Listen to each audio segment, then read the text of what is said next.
Hello my friends, it's Jose from LUOVITA here, and today I'm going to talk about how to connect with your authentic self. This is something that was in demand a couple of times. How do you do that really?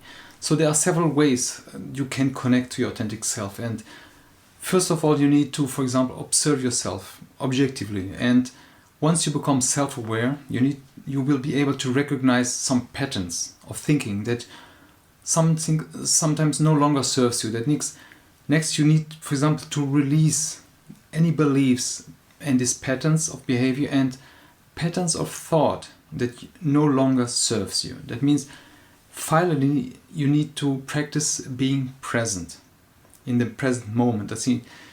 And I'm going to some ways to do this. So observe yourself objectively. That means learning to be more authentic is about knowing yourself. Learning about yourself requires also responsibility and awareness of your thoughts. Observe yourself as you interact with others, for example. Write down your feelings and self-talk.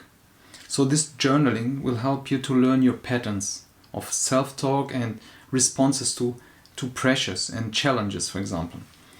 But by being honest with yourself, you will be able to recognize the times when you feel more true to yourself. And these moments can be this valuable way to help you grow in becoming more authentic. It also helps to identify these deeply held beliefs. And this takes some time, but it's crucial to develop this self-awareness and align with your authentic self. So identifying, for example, this deeply rooted beliefs will help you make more decisions, better decisions, and in line with your values. To help you discover this authentic self, consider asking yourself direct question and making a list of values that are important to you. You will then be able to make decisions based on these values. But for all this, you need to become also more self-aware. And this awareness of strengths and weaknesses is essential for becoming more connected with your authentic self. So self-awareness is achieved by reflecting on your own behaviors and by observing others, of course. So self-awareness is also helpful in understanding relationships and recognizing, for example, your strengths. So you can use these strengths also to develop your self-awareness. It's important to keep in mind that this self-awareness is a process and requires some natural reflection. And there are several benefits, of this self-awareness. By, for example, connecting with your true self, you can become more happier, more productive, and aligned with your current life, with your true passions. You can also become a more effective leader, for example, and by boosting, for example, this emotional intelligence, you can lead others more effectively, enjoy, for example, higher quality of your life. And it's important to understand that this self-awareness is a skill that can be acquired. It's not just something that we were born to. Or developing this self-awareness can help you navigate stressful situations, for example, and build your resilience in these tough times sometimes. And for example, it can help you articulate your unique offering for something, or prioritize teamwork over this self-promotion. Self-aware people are more compassionate and empathetic. So self-aware leaders lead, for example, with more intention, more empathy and compassion. And they have a greater understanding, for example, of their emotions and the reactions of other people. So becoming present is also the next very important step. But become present to connect to your authentic self. So there are many ways to tap into your inner voice, let's say.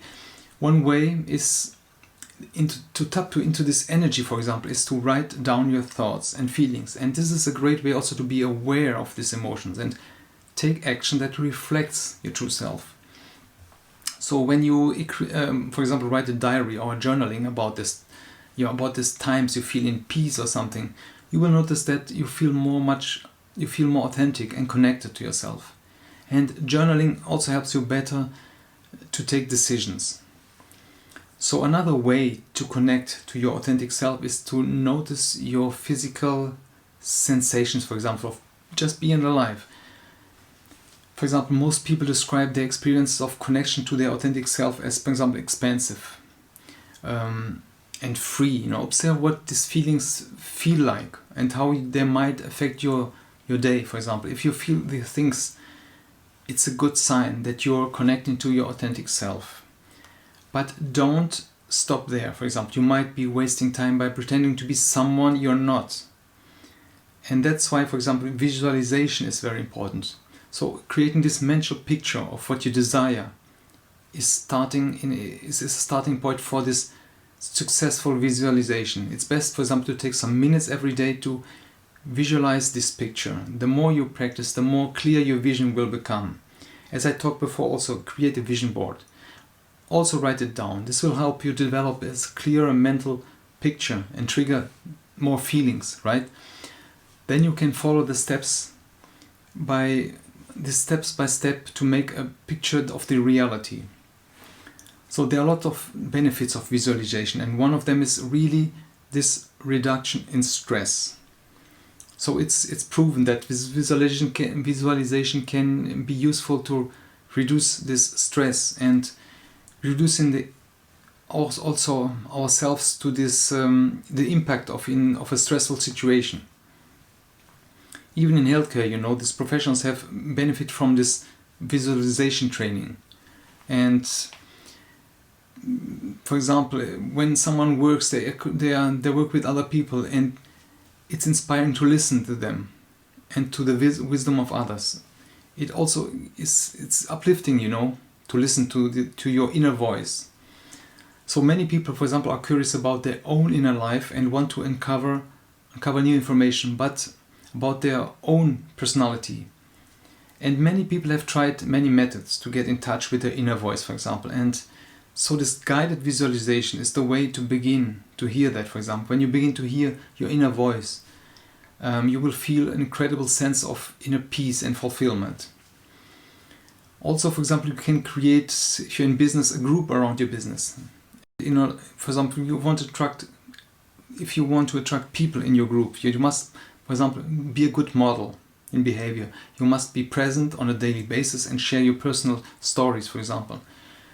This will also make people relate better to you, and you help yourself as some authority. So it's a good idea to post stories from your personal life to engage these members, and you should also create, for example, space for the group members to ask questions to the group leader, for example. If you're not a social media enthusiast, you can start a group by, for example, focus on something you enjoy. And you can even hold some challenges that encourage members to donate or other stuff. You can also post about non-related news to get people interested in what you have to offer.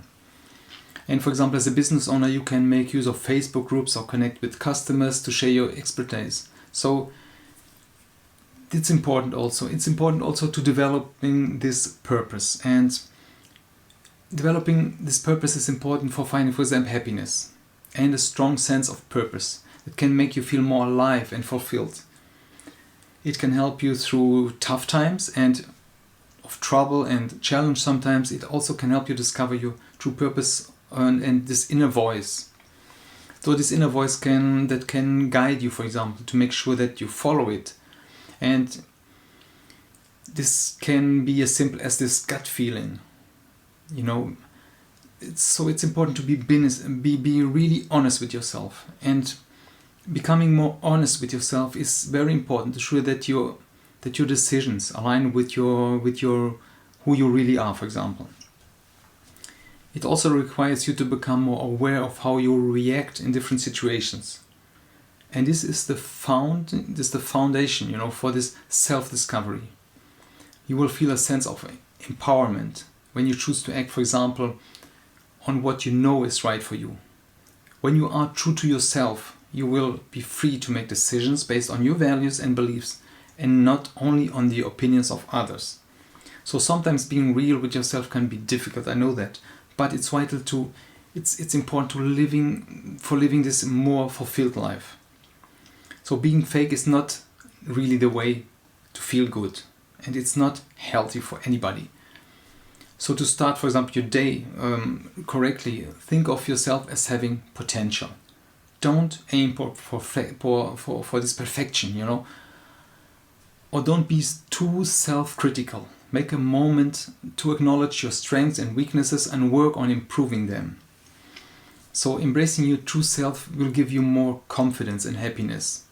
And to help you a little step further, check out the description where I have links and resources that I personally used, that I researched. And as always, I'm very grateful if you interact, if you let me know what's your opinion, what could help you, and really just give me feedback. How is it going? It's very important. You know, we are all in the same boat, and this is the end of this first series I created. So it's important. It's important so I can continue also with some other strategies. So again, thank you very much for being there, and let me know how it goes, and take care.